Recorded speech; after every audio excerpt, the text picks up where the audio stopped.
Olá, meus amigos. Deus abençoe a todos vocês. Graças a Deus. Então, nós vamos ter hoje o segundo sinal da volta de Jesus e do fim dos tempos.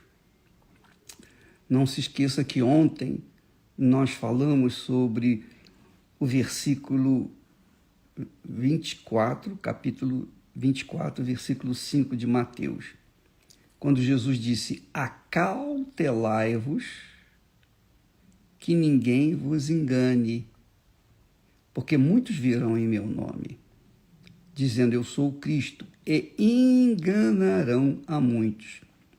Você sabe por que o diabo encontra facilidade de enganar as pessoas? Primeiro porque as pessoas, e ele está falando aqui, Jesus está falando aqui, que enganarão a muitos, mas muitos que estão dentro das igrejas, muitos que dizem ser cristãos, e que às vezes nem estão nas igrejas, mas se dizem cristãos.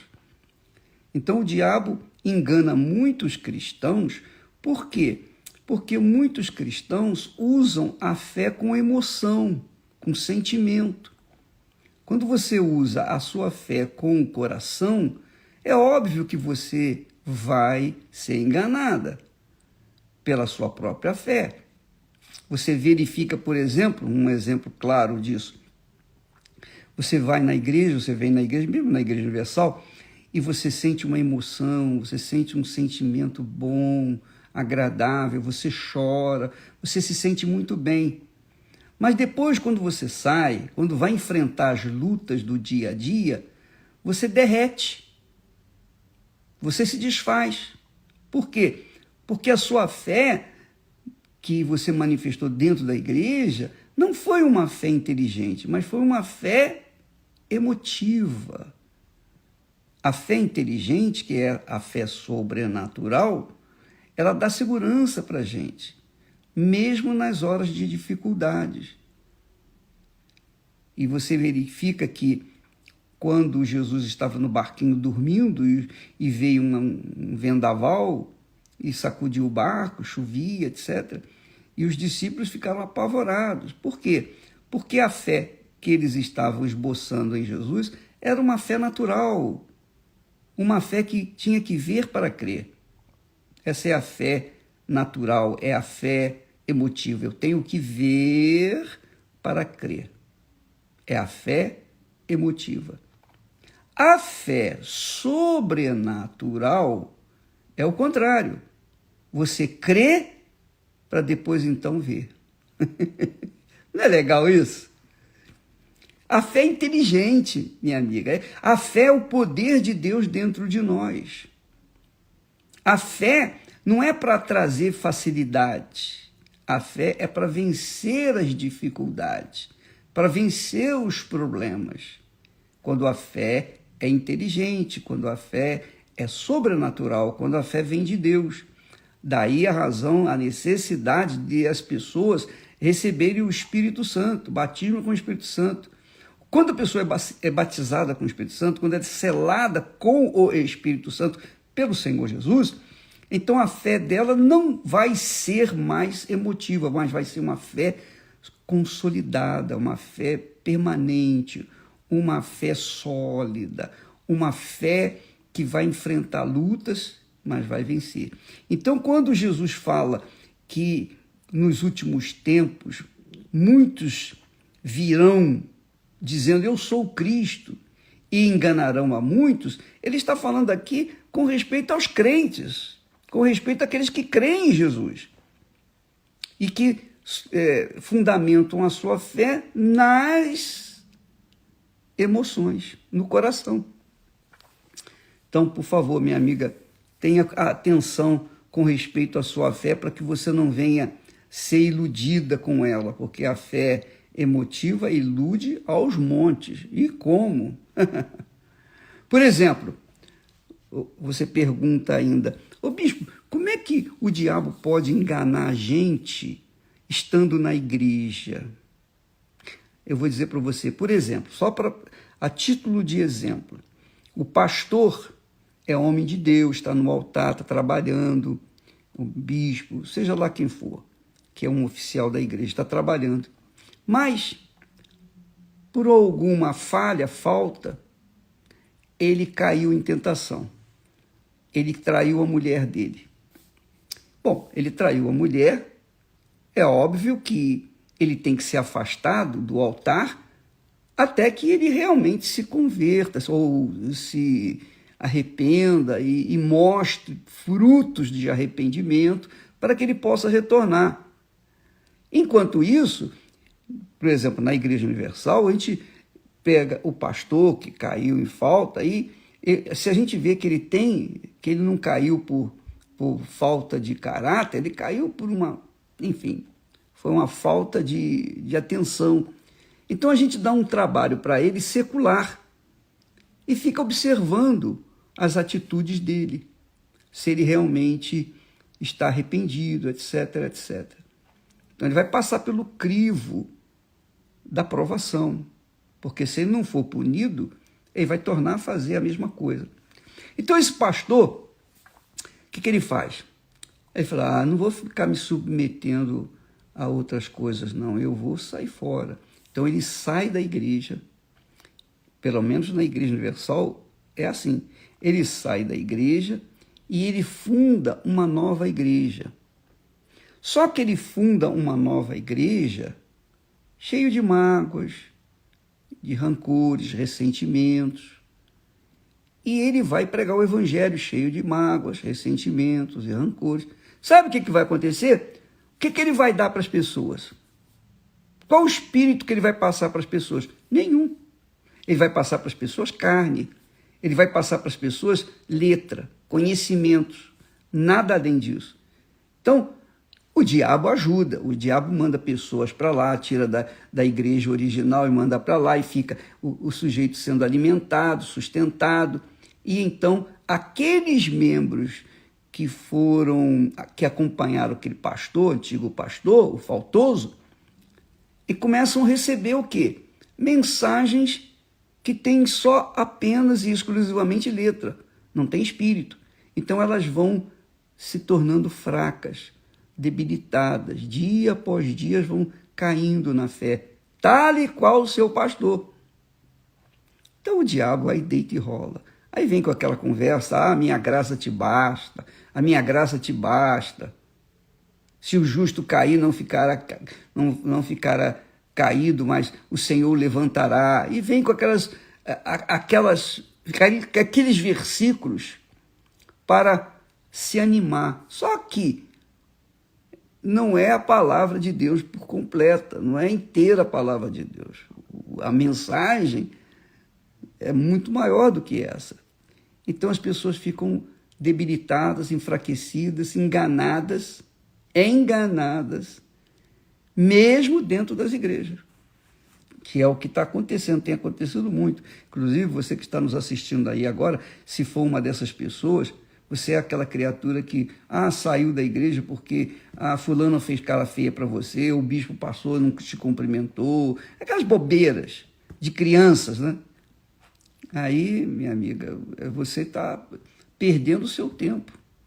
Você está se deixando levar por uma ideia de alguém que veio e suscitou em você a dúvida, o medo e preocupação, e você então saiu fora. Jesus disse, muitos são chamados, poucos escolhidos. Não se esqueça disso.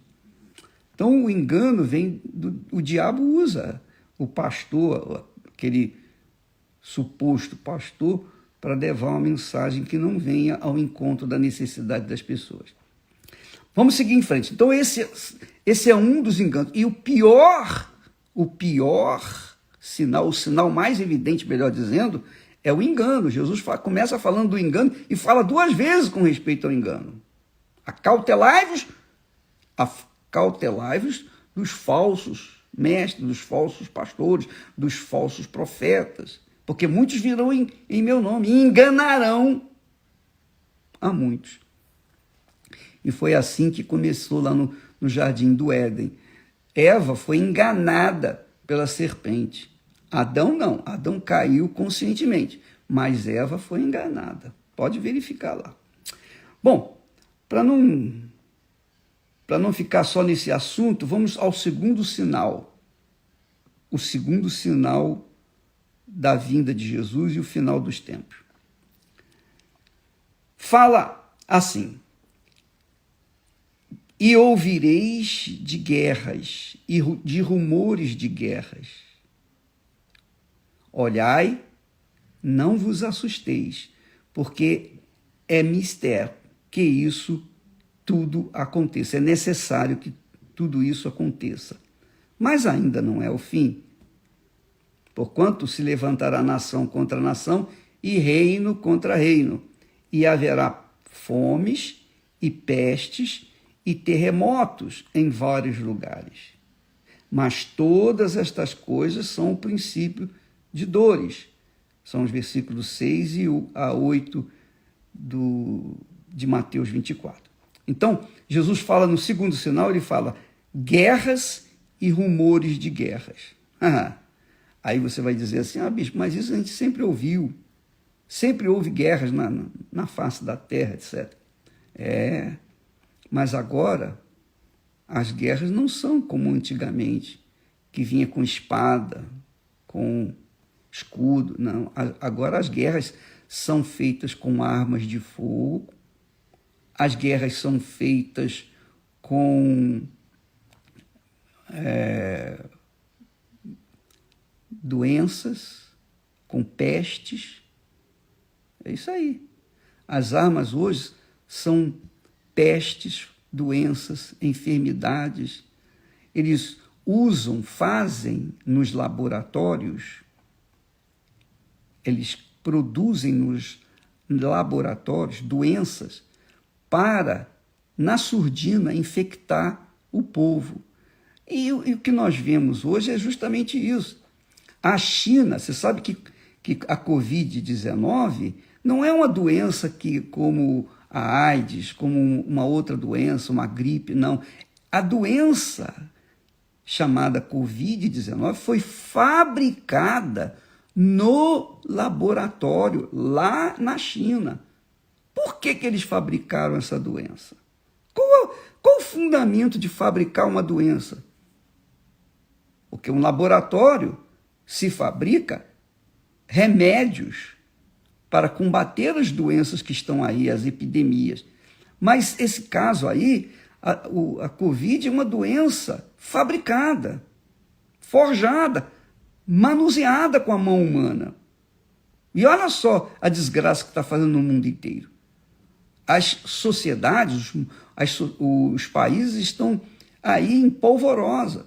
Todo mundo quer vacinar o povo rapidamente, estão fazendo uma vacina contra a Covid.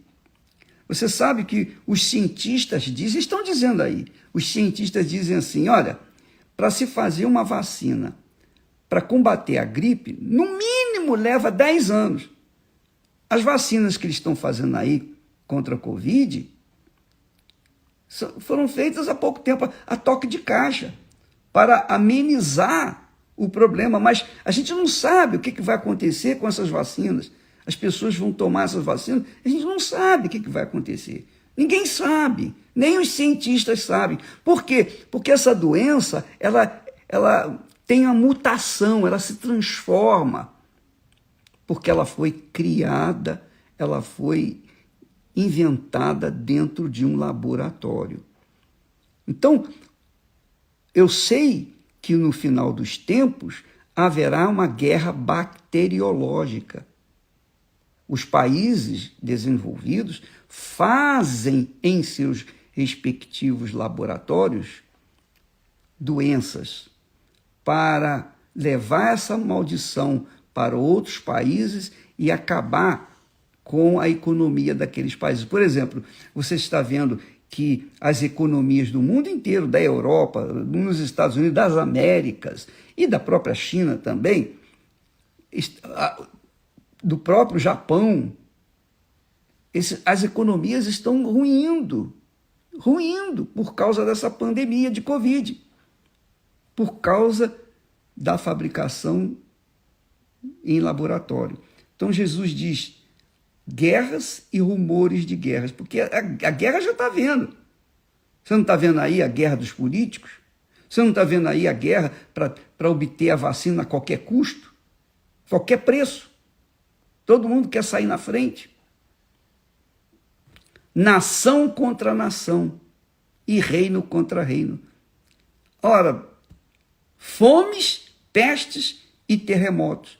Você sabe, eu não estou bem inteirado desse projeto que eles chamam Agenda 2030. Eu tenho nojo, só em ler a matéria, assim, as manchetes, já me dá nojo. Eu fico com nojo. Mas eu sei uma coisa, que eles têm 17 itens nesse projeto, nesse plano, entre quase 200 nações, que eles estão querendo acabar com a fome, olha só, acabar com a miséria. Tudo isso é conversa fiada para boi dormir. Como é que vai acabar com a fome? Como é que vai acabar com uma comunidade controlada pelas milícias, pelos traficantes? Como é que vai acabar? Como? Como é que eles vão acabar com a miséria? Duvido! Duvido! Eu desafio qualquer nação a acabar com a miséria. Porque nem nos Estados Unidos, que é um país do primeiro mundo, acabou com a miséria. Lá tem mendigos na rua, e cada vez mais. Então nós temos uma situação, um planejamento, uma agenda das Nações Unidas, essa é a agenda das Nações Unidas, chamada 2030. Uma agenda que quer acabar com a miséria, quer acabar com a fome, quer acabar com a pobreza, que quer acabar com essa necessidade de água, e quer acabar com tudo que traz desgosto, dor, tristeza e morte. Mas é impossível. Jesus falou aqui, haverá guerras, rumores de guerras, nação contra nação, reino contra reino, fomes. Como é que eles vão querer acabar com a fome se está escrito aqui, profetizado pelo próprio Senhor Jesus? Fomes, pestes e terremotos. Não, minha amiga, meu amigo, você verifica, se você lê o texto original, está aqui na Bíblia, na nossa Bíblia, a Bíblia fiel é uma das mais apuradas que tem. Mas existem outras Bíblias, tem a Bíblia católica, tem a Bíblia espírita, tem a Bíblia evangélica, tem a Bíblia, enfim, muitas Bíblias.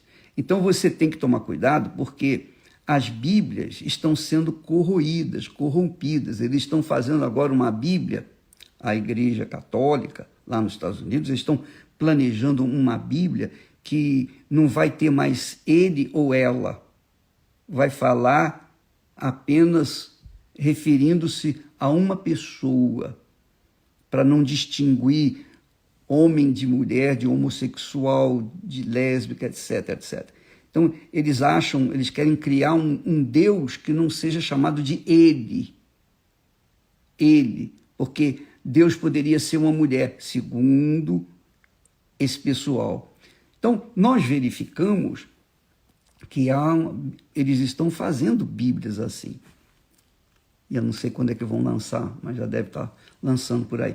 Então, a Bíblia que nós adotamos, nós custamos a achar a Bíblia que mais se adequa à nossa fé, é a Bíblia fiel. É uma linguagem um tanto assim difícil, não é tão fácil, mas é uma linguagem de Deus, é a linguagem mais apurada que tem. Então, às vezes, você encontra palavras, por exemplo, aqui na nossa Bíblia, eu leio essa Bíblia fiel, Jesus diz assim: e ouvireis de guerras e de rumores de guerras. Olhai, não vos assusteis, porque é mistério. É mistério, ou é necessário. Aqui na Bíblia nossa, é mistério. É mistério, que isso tudo aconteça. Quer dizer, é necessário que isso tudo aconteça. Então, nas Bíblias mais modernas, eles botam é necessário. Quer dizer, pouco a pouco vão mudando as palavras e tirando, às vezes, do contexto. Aqui não é o caso, mas há textos aí, em outras Bíblias, que tiram completamente o contexto daquilo que está escrito, dos originais. Então, você tem que tomar muito cuidado para não se deixar levar por uma palavra que não condiz com a verdade. Então, o segundo sinal, guerras e rumores de guerra. Todo dia você vê isso. Nação contra nação e reino contra reino. A partir do momento que existe o partido político da esquerda, existe o da direita, o do meio, centro, etc. E esses partidos, dentro dos países, eles se mordem, eles se degradeiam, eles se conflitam. Mas não só os partidos dos países, mas nos outros países também acontece assim. Como acontece aqui no Brasil, existem outros países que fazem a mesma coisa. Então, quando um país como o Brasil, que tem uma esquerda dominando, essa esquerda une-se com a esquerda do Peru, de Cuba, de outros países, de Venezuela e tal, e aí eles ficam unidos, as esquerdas se unem, assim como também as direitas se unem. E aí você vê nação contra nação, guerra contra nação contra nação, reino contra reino, partido contra partidos. Quer dizer, a guerra se torna maior interna nos países, do que propriamente entre país e outro país. Então Jesus diz que vai acontecer isso aí, e nós temos visto isso, já acontecendo. Porquanto se levantará nação contra nação e reino contra reino, e haverá fomes. Você sabia que atualmente no mundo mais de que 10% das pessoas passam fome? Mais de que 10% morrem de fome até. Muitos morrem de fome, mais de que 10%. Fomes, pestes, terremotos em vários lugares. Mas Jesus avisa também, todas estas coisas são o princípio das dores. Apenas isso. Princípio das dores. Segundo sinal. Amanhã nós falaremos sobre o terceiro sinal. Tá bom? Não vamos entrar imediatamente nessa hora que nós estamos cedo, mas depois da reunião das 7, porque nós estaremos às 7 horas aqui no templo, na reunião das primícias, e depois, quando eu voltar, nós falaremos sobre o terceiro sinal amanhã. Tá bom? Deus abençoe e que coloque a sua cabeça para funcionar. Não se esqueça que a fé de Deus, a fé sobrenatural, é inteligente. Ela não trabalha com o coração, ela trabalha com a cabeça, com a razão, com o pensamento. E se você pensa, pesa e avalia, você é uma pessoa inteligente. E você há de pesar as palavras de Deus e então tirar proveito para si, fazendo a melhor escolha para a sua vida. Então, quem vive pela fé na palavra de Deus é inteligente porque não toma atitude de acordo com o coração, mas de acordo com a razão. Deus abençoe em nome do Senhor Jesus. Amém.